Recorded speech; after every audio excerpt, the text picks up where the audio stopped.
everybody. I got my copy in the mail of Grafted Together and I got to hold it in my hands, which is like so exciting because it's not just a digital file. The cover is so lovely to touch. The pages are lovely. So I'm excited to read some of it to you today. I'm not going to read the jacket cover because it's down in the description. I'm just going to dig right in and give you a taste of chapter 1. I started writing this story 10 years ago, and it actually came out of some little snippets from a newsletter from a mission trip.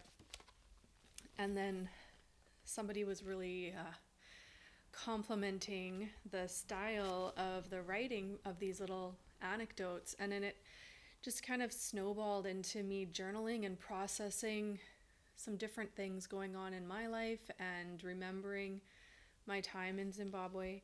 And then it evolved into becoming a story of having characters and plot and things that took on a life of its own. And so while it definitely started as a passion project of journaling from my own experience, I think as maybe a lot of stories do, right? When we come up with fiction is always based on something. So it did start that way, but very quickly it turned into something that was that had a life of its own.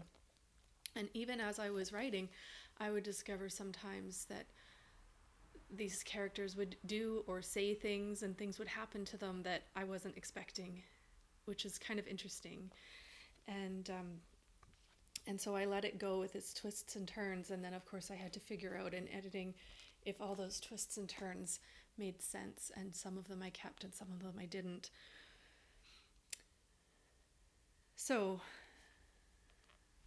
the first little anecdote here in the foreword is actually from a newsletter.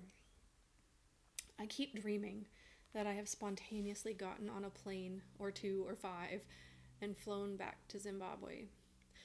Something about the place sank its teeth deep into me, drawing up memories of other places that bit into me with fervor, places that haunt my memories and tease me with the desire to return. It has been 11 years since I left my first love, Mauritius, and I've never shaken it. It is a part of who I am. On the journey home from Zimbabwe, I could tell I had fallen in love again. The recurring dream of impulsively returning reinforces this sense that part of Africa has returned home with me and that part of me is still in Africa. I must tell you about the times when Africa took me by the hand, when we walked side by side, when we met each other face to face, when we smiled at each other and embraced, and when we said goodbye. I wrote those words in a newsletter 10 years ago, only a couple months after returning home, and they still ring true as I start writing this ambitious project. I've visited other countries since then, but none of them fills my dreams the way Zimbabwe still haunts me. None of them evoke such strong emotions. My own journeys of international travel, missions, and adoption blend in this novel. This novel has been an emotional outlet for me to relive my experiences, but also to create situations I did not experience. Writing, editing, and publishing took me on a completely different journey. After publishing articles and a devotional, this was my first completed novel, and it is dear to my heart. Beyond being a therapeutic release, I hope that the lives of the characters will stir your own hearts. May they stretch you to embrace the stories of lives that may not resemble yours. And more so, may their lives challenge you with the reality that, in fact, they resemble yours more than you may realize.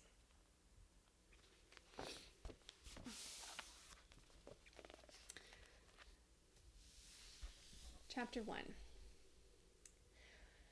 Arwen's entire being heaved when she looked down at yet another negative pregnancy test. After years of trying to get pregnant, she and Finlay had sought help from doctors, but they still had no children. They had decided to try and accept God's will, to accept that they would not become parents. and had stopped using medically assisted methods when they moved to Zimbabwe to become long-term missionaries. Despite everything, Arwen had an excruciatingly hard time accepting that decision, especially whenever her period came.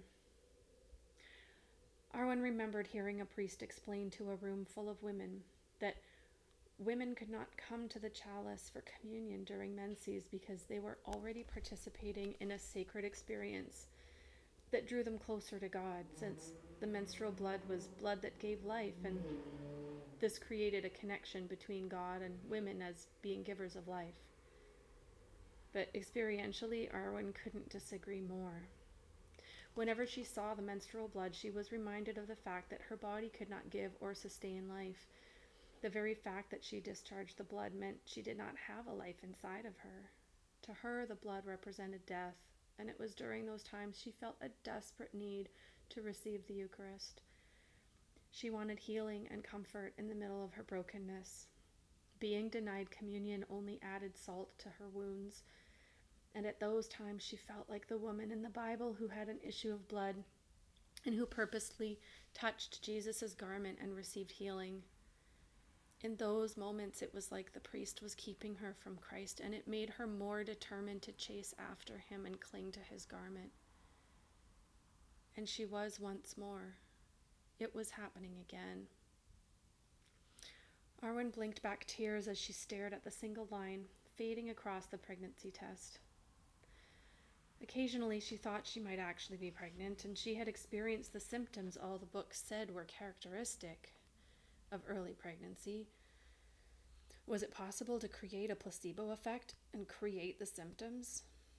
She didn't know, but she was determined not to let a piece of plastic defeat her. She threw the test purposefully into the garbage can, pretending to be strong, but then in a violent spasm, her back collided with the bathroom wall, and she burst into gasping sobs as she slid down the wall. Why, God? And why can't I be okay with this? Why do I react so strongly every time? Yes, she was a little sensitive and willing to acknowledge it. She had experienced over 10 years of disappointment and innocent inquiries.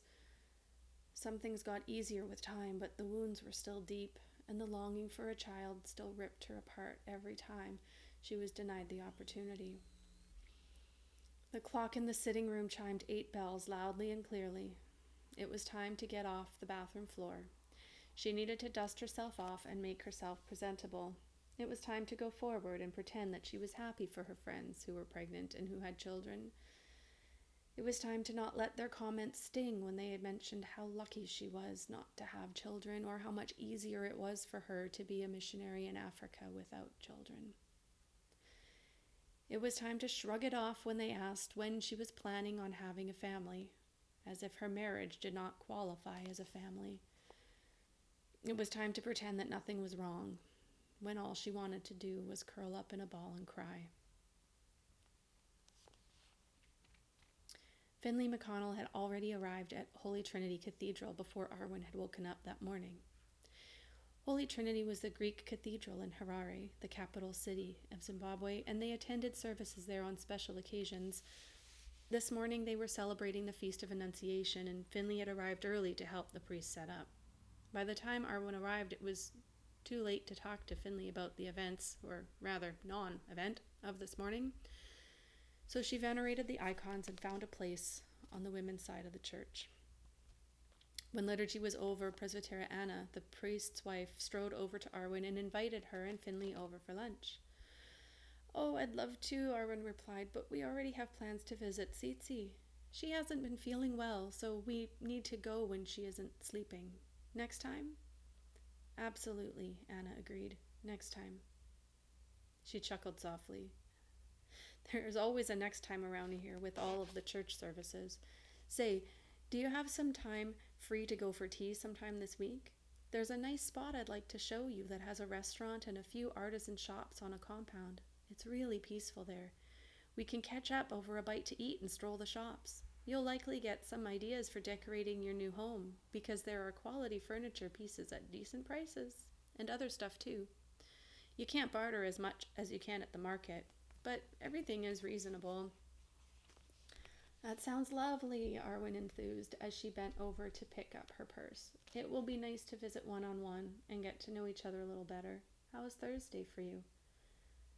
I'm fairly certain we have something on Thursday. I can't seem to recall what. Oh, well, what about Tuesday? The children have the afternoon off from classes, which means you do too. Dora can watch the clinic while we are out. Perfect. Oh, here comes Finlay. We best get going. Can I send along anything for Tsitsi? Anna inquired. If you have any prepared food, that would be great. I'm pretty sure preparing food is a challenge for her right now. Just give me a minute. I'll be right back. Anna turned and motioned to her son Teddy, who came scampering over in his bright red running shoes. I cannot believe your father allowed you to serve in the altar wearing those shoes. She shook her head and sighed, tousling his wavy hair while he wriggled away from her motherly taps.